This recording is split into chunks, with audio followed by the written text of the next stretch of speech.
महायुतीच्या फक्त भारतीय जनता पक्षाच्या 20 जागेची नावं जाहीर झालेली आहे.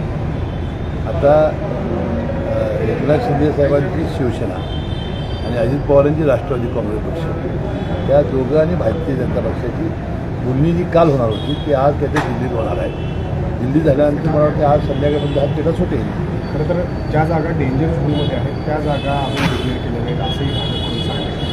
भारतीय जनता पक्षाने काय सांगितलं मला माहिती नाही, परंतु आता माहिती आहे की आपके बाद 400 पार त्यामुळे डेंजर कुठेच नाही. राज ठाकरे महायुतीमध्ये येण्याची शक्यता आहे. राज ठाकरे आणि अमित शहाची आता परवा जाऊन दिल्लीला अमित शहा साहेबांकडून आलेलं आहे. आता 2 दिवसात काय निर्णय होईल ते फडणवीस साहेब मागे जाहीर होणार आहे.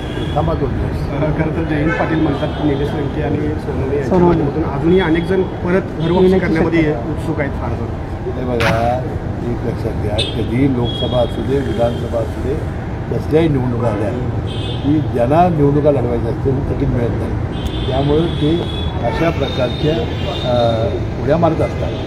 त्यामुळे या निवडणुकीच्या प्रक्रियेत सगळ्या पक्षाची असं होत असते. त्यामुळे तिथे प्रक्रियेची आवश्यकता नाही. शेवटचा प्रश्न, भाजपमध्ये मोठ्या प्रमाणात इन्कमिंग सुरू आहे असं म्हटलं जातं, मात्र काँग्रेसमध्ये आता इन्कमिंग झालेलं आहे. भाजपचे जयप्रकाश पटेल यांनी काँग्रेसमध्ये प्रवेश केला. माझ्याला माहिती नाही. ठीक आहे, त्याला तिकीट मिळालं नसेल म्हणून